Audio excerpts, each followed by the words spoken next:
Assalamualaikum warahmatullahi wabarakatuh. Kita ketemu di pembahasan TO yang keempat, sesi keempat untuk membahas soal-soal esai. Oke, kita mulai dari soal 31.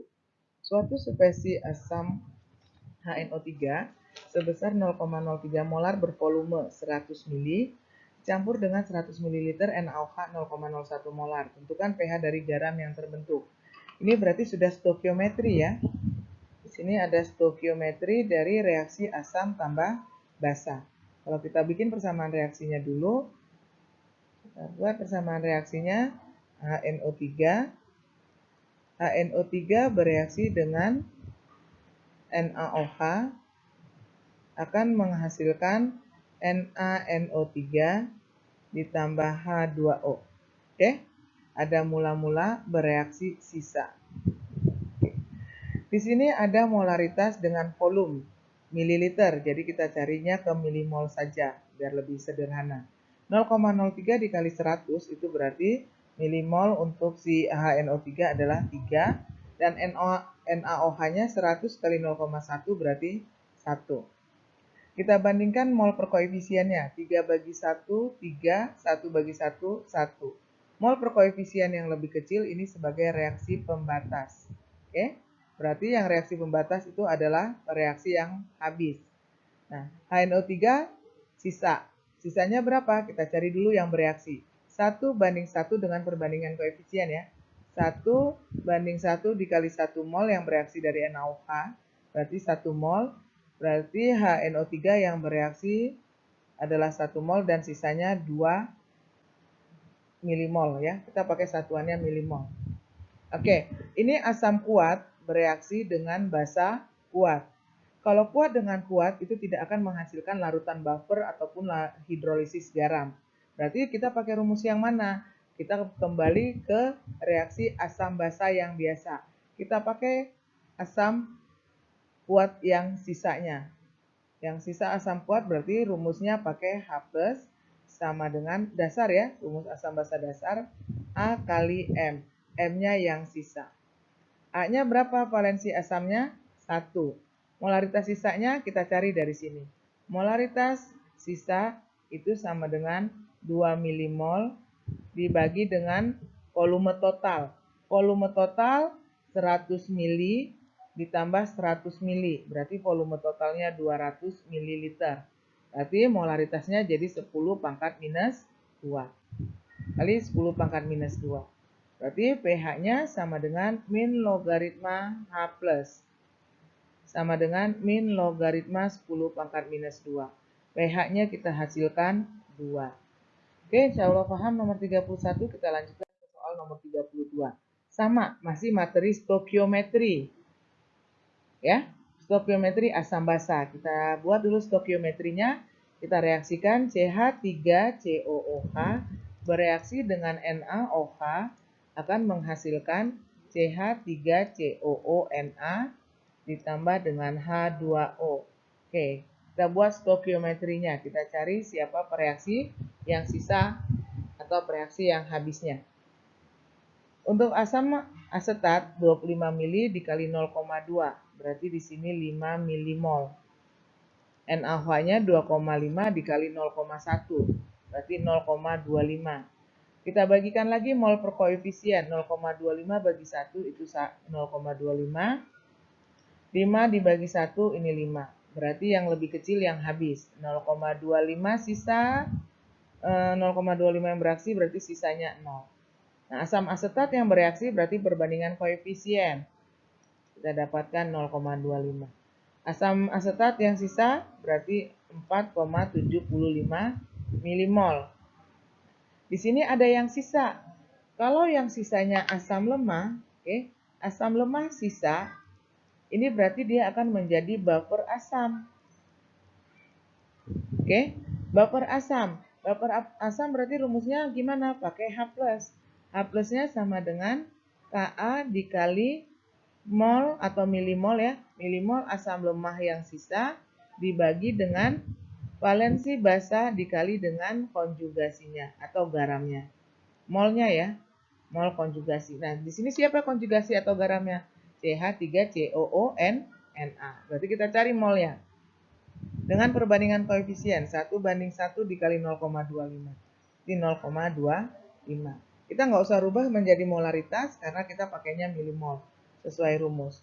Berarti H plus sama dengan, karena asam lemah yang sisa, H plus sama dengan Ka dikali milimol asam lemah sisa dibagi dengan milimol konjugasi dikali dengan valensi basa. Masukin angkanya, Ka-nya 10 pangkat minus 5 dikali milimol asam lemahnya 4,75 dibagi dengan 0,25. Oke, berarti di sini hasilnya H plusnya 9 kali 10 pangkat minus 5, maaf 19.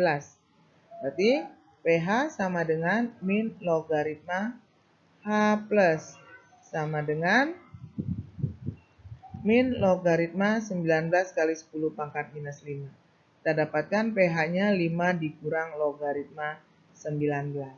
Nah, kalau basa lemah yang sisa, misalnya agak ini sedikit, tambahin materinya. Kalau basa lemah yang sisa, berarti akan dihasilkan buffernya buffer basa. Buffer basa. Rumus buffer basa apa? Kita cari OH-nya. OH-nya sama dengan Kb dikali milimol basa lemah sisa dibagi dengan milimol konjugasi dikali dengan valensi asam kuatnya. Oke, kita lanjutkan ke nomor 33. Oke, di sini seorang siswa melakukan percobaan kinetika kimia dengan mereaksikan sejumlah zat. Variabel bebasnya dari reaksi tersebut adalah konsentrasi dan variabel terikatnya laju reaksi. Setelah akhir percobaan, ternyata laju reaksi meningkat dengan konsentrasi yang tinggi. Jelaskan. Jadi pertanyaannya adalah mengapa konsentrasi yang tinggi menyebabkan laju reaksinya semakin meningkat. Jadi bukan itu jawabannya ya. Jawabannya kamu rata-rata menjawab laju reaksi bertambah dengan bertambahnya konsentrasi. Itu masih soal. Oke. Jadi pertanyaannya mengapa konsentrasi bisa meningkatkan laju reaksi. Nah, oke. Sekarang, laju reaksi akan meningkat jika konsentrasi pereaksinya bertambah karena semakin banyaknya konsentrasi, semakin besar konsentrasi pereaksi, oke. Pereaksi ini akan mengakibatkan tumbukan yang semakin besar. Tumbukan antar partikelnya. Tumbukan antar partikel pereaksinya semakin besar. Nah, apa efeknya dari tumbukan yang semakin besar? Ini akan dihasilkan energi yang besar. Energi yang besar akan gampang mencapai energi aktivasi. Jadi, setiap reaksi itu mempunyai energi aktivasi, energi minimum untuk tercapainya suatu reaksi. Nah, tumbukan ini menyebabkan energi dari reaksi itu meningkat untuk mencapai energi aktivasi. Di saat energi aktivasinya tercapai, baru reaksi itu berlangsung. Oke? Jadi, pengaruh konsentrasi adalah semakin banyaknya tumbukan antar partikel yang menyebabkan semakin besarnya energi yang dihasilkan. Oke, kita lanjutkan ke soal nomor 34. Tuliskan reaksi pada katoda dari reaksi elektrolisis cairan. Cairan ini beda dengan lelehan. Kalau lihat wujudnya seakan-akan sama ya. Lelehan seperti bubur besi, dia seperti cair juga, tapi kalau lelehan tidak ada airnya. Kalau cairan berarti MgCl-nya mengandung air. Seperti garam hidrat, misalnya MgCl2xH2O. Berarti dia mengandung air. Kalau mengandung air, karena Mg logam golongan A, berarti logam golongan 2A, di katoda yang tereduksi adalah air, menjadi H2. 2H2O tereduksi menjadi H2 ditambah dengan 2OH-. Sini ditambahkan 2 elektron. Nah, di anoda apa yang terjadi? Ada Cl2. MgCl2 kita ionisasi menjadi Mg2+ tambah 2Cl-. Ada Cl- dengan katoda tidak diketahui. Kalau katoda tidak diketahui, anggap katodanya adalah yang inert. Jadi anionnya berubah menjadi gas dengan penambahan 2 elektron. Soal hanya minta ini, reaksi pada katoda dan anoda. Cukup sampai di sini. Tidak perlu menjadi reaksi lengkap. Oke, jawab soal sesuai dengan instruksinya ya. Oke, kita lanjutkan ke soal nomor 35. Litium perklorat anhidrat. Di sini sudah anhidrat, berarti tidak mengandung air, berarti menjadi LiClO. Tidak mengandung air, dilarutkan dalam air tambah H2O menghasilkan, dikristalisasi lagi menghasilkan garam terhidrasi, berarti menjadi LiClO4X H2O. Oke? Anhidratnya 4,79 gram. Oke? Dikristalisasi menghasilkan garam terhidrasi atau yang mengandung air sebesar 7,22. Ini artinya apa? Artinya sisa dari ini yang penambahannya dari 4,7 menjadi 7,22 itu adalah masanya air. Berarti massa airnya berapa? Kita kurangkan. 7,22 dikurang 4,79 sama dengan 2,43. Kalau setelah ini kita dapatkan, kita tinggal bandingkan saja dengan menjadi mol ya, perbandingan mol. Kita bagi dengan MR-nya 4,79 kita bagi dengan 106,5 dibagi dengan 18 H2O-nya. Dapat di sini 0,44, yang ini 0,135.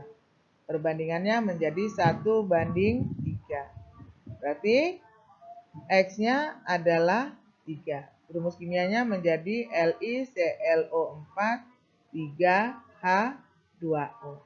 Nah, beda kalau soal itu nanti misalnya larutan yang terhidrasi atau yang terkristalisasi.